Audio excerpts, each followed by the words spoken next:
right, y'all. Welcome back to Reality Check. We are now getting a chance to recap the Love is Blind Season 9 reunion. The past few days have just been kind of occupied with Alandria, and rightfully so. So before we jump in, let me know where you guys are watching from in the comments, and let's get into it. Now, I'm not going to lie, these two were probably the only update I really wanted to know about. I would not be surprised if half of the viewership dropped after they spoke. We did hear from Megan. She did confirm she's a mommy. No surprise to a lot of us because that rumor kind of leaked already. However, she looks so good for being 2 months postpartum. Jordan also clarified the whole I regretted introducing Luca to Megan part of it. Now that she's a mom, she did say that it hurt her, but she understood. And as a mom myself, I understand where Jordan was coming from. He did clear it up. However, one more thing I wanted to touch is that Megan kept this pregnancy a secret from everybody. Allie was actually shocked that she didn't know about it, given how close her and Megan were in the pods. I was actually shocked to find out that the only person that knew about her pregnancy was Casey, of all people. Back to Jordan real quick. He did confirm that he did not know about Megan's pregnancy. He said that somebody, a fan, reached out to try to hurt him.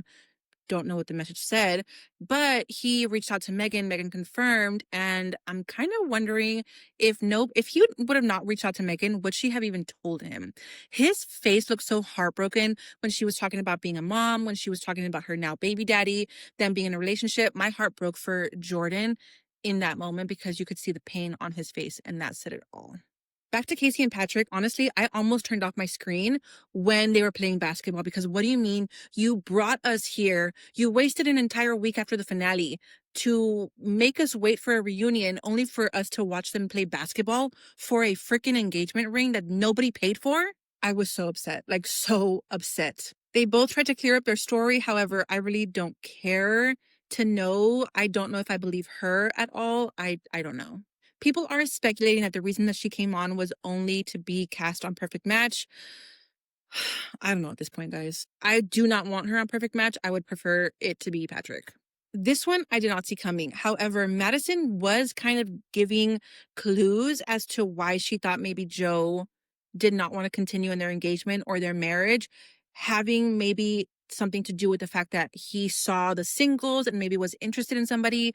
I assumed it could have been Casey. However, I don't know. But on the topic of Madison, she was off her rocker the entire season, and she was even off her rocker on the reunion. Because you cannot tell me that you and your little bestie over here were coming so hard for this man and her. You literally like blew everything out of proportion the entire season. So the fact that two people were basically telling you to your face that your recollection and your story was not truth of what you thought you saw, I'm not going to believe you, baby girl. I'm going to believe both of these. And that says a lot.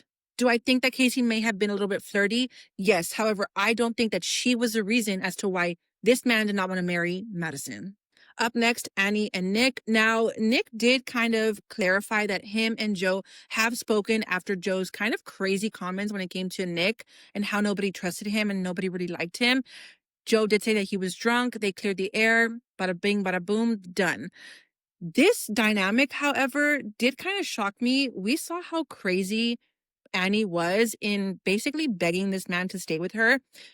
And they seemed pretty cool, pretty cordial. And she even said that had she gone back, she would not pick Brendan. And honestly, Brendan dodged a bullet with her because she is crazy too. She also addressed the text messages. Vanessa did ask her, who were you texting? You know, we saw your screen. She says that it was her friend who she was communicating with not to buy or book a flight because the wedding was not going to happen. However, girl, be so for real. Again, not really a shocker. I hate this man's outfit. He looks like he's going to dinner at best. But as far as their relationship, we know that they did not communicate. He did clear up not clear up. We kind of got to see the full context of who he was talking about when he said in the trailer to the reunion, she came on here for her 15 minutes of fame. I thought, oh man, is he talking about Allie? I thought that would have been very disrespectful, but he was in fact talking about his best friend's girlfriend at the time who came on here to try and have a hot mic moment with Allie and cause some shit. Allie did say that had nothing to do with them not moving forward in their relationship. He confirmed that he's in a relationship with somebody. She gave a very rude answer, and I would have been like, What do you mean?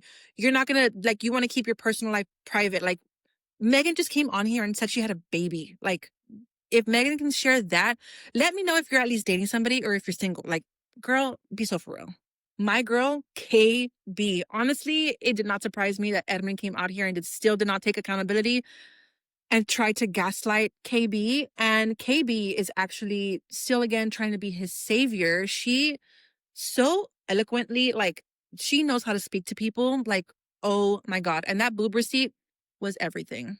Again, she really gave no like substance this reunion. I also don't know why she and Patrick and Casey were on the reunion basically the entire time, but they did not walk out with the OG cast. They might as well have walked out because they introduced them right after Jordan and Megan talked. Like they might as well have walked out all together. But yeah, those are my hot takes. Those are my thoughts on the reunion. Obviously, guys, this could have been a voice memo. Like this could have been a 3-minute reel on Instagram.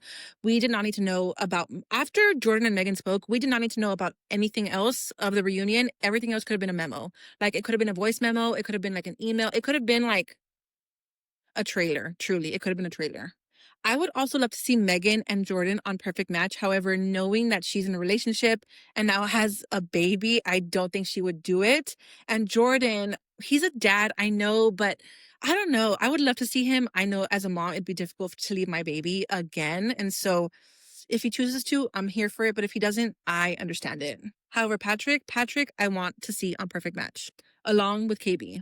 But yeah, that's that. Let me know your hot takes. Honestly, guys, I think I'm okay if we never get another Love is Blind season again. I think that it's done and run its course. What what a season.